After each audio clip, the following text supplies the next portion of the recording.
حضرت معاویہ بن قرہ رضی اللہ تعالی عنہ اپنے والد حضرت قرہ بن ایاس رضی اللہ تعالی عنہ سے روایت کرتے ہیں، وہ کہتے ہیں کہ میں حضور اقدس صلی اللہ علیہ وسلم کی خدمت میں قبیلہ مزینہ کی ایک جماعت کے ساتھ بیعت کے لیے حاضر ہوا تھا، تو حضور اقدس صلی اللہ علیہ وسلم کا کرتا مبارک کھلا ہوا تھا یا کرتے کا بٹن کھلا ہوا تھا، اور فرماتے ہیں کہ میں نے آپ صلی اللہ علیہ وسلم کے کرتے کے گریبان میں ہاتھ ڈال کر تبرکاً مہر نبوت کو چھو لیا۔ میرے عزیزو، فی رہتن، لفظ رہت اس کا اطلاق قوم یا قبیلے کے 3 سے لے کر 40 آدمیوں پر ہوتا ہے جن میں عورتیں نہ ہوں، لیکن سیرت کی کتابوں میں آتا ہے کہ قبیلہ مزینہ کے 400 آدمی آئے، ہو سکتا ہے گروہ گروہ بن کے آئے ہوں۔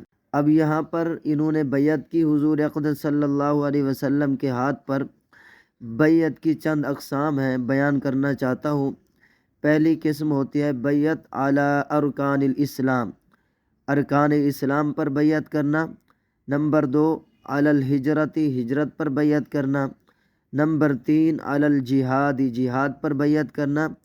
نمبر 4 بیعت علی اعمال المخصوصہ، کسی صحابی کو خاص تاکید فرماتے تھے کہ اس شرط پر بیعت کرو، اور اسی طرح بیعت علی الموت، موت پر بیعت کرنا۔ بیعتی علی الصراط، صبر پر بیعت کرنا، اور علی المنشطی، خوشی والمکرہ، غمی پر بیعت کرنا۔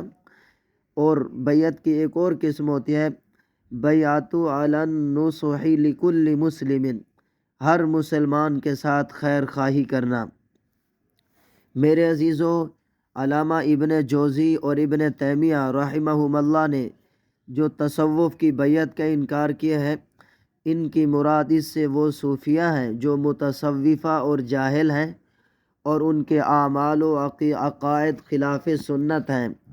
آج کل اکثر مرشدین اور پیر سنت کے خلاف اعمال کراتے ہیں۔ تحقیق کر کے بیعت ہونا چاہیے۔ جو یہ کہتا ہے جو بیعت نہیں وہ شیطان کا مرید ہے، اس سے مراد بیعت توبہ ہے یا بیعت اعمال صالحہ، بیعت اصلاح اعمال صالحہ ہے۔ حضرت تھانوی رحمۃ اللہ علیہ فرمایا کرتے تھے، جس نے انسان بننا ہو وہ میرے سے بیعت ہو جائے، کیونکہ حضرت ساری زندگی کی اصلاح کرتے تھے، اور جس نے مروجہ بزرگ بننا ہے وہ میرے پاس نہ آئے۔ فرماتے تھے مروجہ بزرگ بننا کوئی مشکل نہیں، چادر اوڑھ لو، لمبی تسبیح لے لو، پگڑی باندھ لو، اور 8-10 مرید ساتھ رکھ لو۔ میرے عزیزو، حضرت قرہ اور ابن قرہ رضی اللہ تعالی عنہما نے کمال محبت کے تقاضے پر، سردی ہو یا گرمی ہو، سفر ہو یا حضر ہو، ان حضرات کے کرتے کے بٹن کھلے رہتے تھے۔ یہ اطاعت، وفاداری اور اخلاص کی نشانی ہے، اور جیب سے مراد یہاں پر گریبان ہے۔ محققین فرماتے ہیں کہ شق جیب سینے کے درمیان میں ہونا چاہیے، کندھے پر نہیں ہونا چاہیے، ورنہ ہاتھ داخل کرنا مشکل ہے۔ یہ جو بعض صوفیہ کرام نے کیا ہوا ہے، دائیں یا بائیں کندھے پر بٹن لگواتے ہیں، یہ غلط ہے۔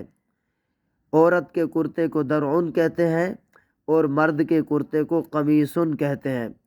بعض عرب درعن سے مراد وہ لباس لیتے ہیں جو کرتا کے اوپر ہو۔ میرے عزیزو، وفود کی آمد پر یا جمعہ یا عیدین کے موقع پر اللہ کے نبی علیہ السلام چوغا پہنتے تھے۔ بٹن لگا کے رکھنا اور کھول کر رکھنا دونوں سنت ہیں۔ اللہ کے نبی علیہ السلام کبھی کبھی بٹن کھول کر رکھتے تھے اور کبھی بٹن لگا کر رکھتے تھے۔ ان صحابی نے گریبان میں کیوں ہاتھ ڈالا؟ اس لیے کہ یہ نو مسلم تھے، آداب سے واقفیت نہیں تھی، یا محبت میں بے قابو ہو گئے اور مہر نبوت کو ہاتھ لگا کر تبرک حاصل کرنے کا ارادہ تھا۔ میرے عزیزو، یہ حضرات آپ علیہ السلام کے سچے شیدائی تھے۔ محبوب کی ایک ایک ادا سے والہانہ محبت تھی، جو حالت ایمان لاتے وقت آقا علیہ السلام کی تھی، وہ حالت انہیں اتنی پسند آئی کہ موت تک بٹن کھلے رکھے۔ سبحان اللہ، یہ ان حضرات کی خصوصیات ہیں، ورنہ آقا علیہ السلام گاہے بگاہے بٹن لگا کر رکھتے اور گاہے بگاہے بٹن کھلے رکھتے تھے۔ آپ علیہ الصلاۃ والسلام کا ہاتھ لگانے پر نکیر نہ کرنا، یہ آپ علیہ الصلاۃ والسلام کی کمال شفقت، تواضع اور انکساری کی اعلیٰ مثال ہے۔ اللہ تعالیٰ مجھے تمام مسلمانوں کو حضور پر نور صلی اللہ علیہ وسلم کی مبارک سیرت و صورت پر، سنتوں پر عمل کرنے کی توفیق عطا فرمائے۔ میرے عزیزو، یہ حضور اقدس صلی اللہ علیہ وسلم کے شمائل ہیں، خصائل ہیں۔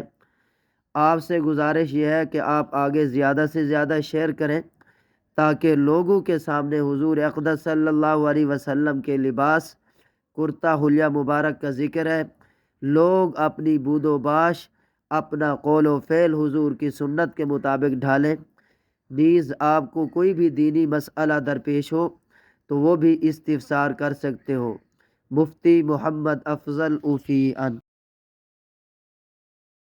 بسم اللہ الرحمن الرحیم۔ وبه قال حدثنا ابو عمار الحسین بن حریث قال حدثنا ابو نعیم قال حدثنا زہیر عن عروة بن عبد الله بن قشیر عن معاویة بن قرة عن ابیہ رضی اللہ تعالی عنہ وعنہم قال اتیت رسول اللہ صلی اللہ علیہ وسلم فی رہط من مزینة لنبايعه وإن قمیصه لمطلق او قال ذر قمیصه مطلق قال فأدخلت يدي في جيب قميصه صلى الله عليه وسلم فمسست الخاتم